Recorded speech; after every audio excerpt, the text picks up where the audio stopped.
तो lost in Dave में आज हम सीखेंगे कि हम डॉट नेट कोर में किसी भी डेटा को टेम्परेरी बेस पे किस तरीके से स्टोर कर सकते हैं।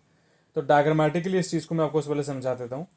तो हमारे पास तीन तरीके होते हैं किसी भी डेटा को टेम्परेरी होल्ड करने के लिए। एक तो हमारे पास view bag, view data and temp data. तीनों में डिफरेंस क्या है? जो व्यू बैग होता है ना बड़ी, वो हमारा डेटा डायनेमिक तरीके से जो है स्टोर करके रखता है।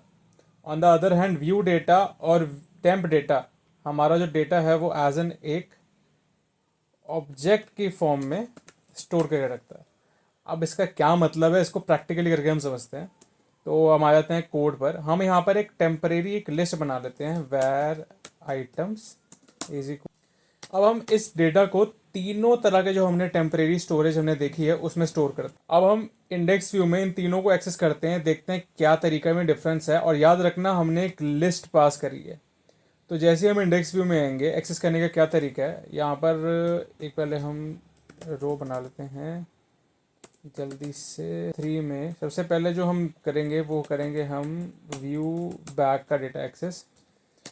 अब यहाँ पर रेजर सिंटेक्स का इस्तेमाल करेंगे फॉर ईच लूप का, फॉर ईच। तो हमने ये डेटा जो है यहाँ पर कॉपी कर लिया। अब इसका मतलब क्या है समझ लेते हैं। जैसे कि मैंने कहा कि व्यू बैक जो है डायनेमिक तरीके से डेटा स्टोर करता है। इसका मतलब क्या है, जो हमने डेटा यहाँ पर इसको पास करा है लिस्ट, वो उसके टाइप को रिटेन करता है, तभी हम एज इट इज़ वहाँ पर लूपिंग इजीली लगा पा रहे हैं। ऑन द अदर हैंड जो व्यू डेटा और टेम्प डेटा है, वो डेटा कैसे स्टोर करता है हमारा, वो डेटा स्टोर करता है हमारा ऑब्जेक्ट की फॉर्म में। अब क्योंकि वो ऑब्जेक्ट की फॉर्म में स्टोर कर रहा है, तो इसको हमें कन्वर्ट करना ज़रूरी है एक्सप्लिसिटली। तो इसलिए हमने यहाँ पर इसको टाइप कास्टिंग करिए कि भाई तो एक लिस्ट ऑफ स्ट्रिंग है, तभी हम यहाँ पर लूप चला पाएंगे, वरना ये हमें एरर दे देगा।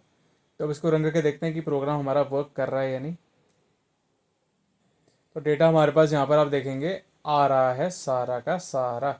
अब लास्ट वीडियो में हमने एक चीज़ देखी थी कि हमने टेम्प डेटा का इस्तेमाल करा था हमारे फॉर्म के लिए। तो मेरे को जल्दी से कमेंट सेक्शन में बता दो कि व्यू डेटा, टेम्प डेटा और व्यू बैग में एक छोटा सा डिफरेंस है। वो डिफरेंस क्या है मेरे को बता दो, बाकी अगली वीडियो में तो आपको मैं एक्सप्लेन कर ही दूंगा।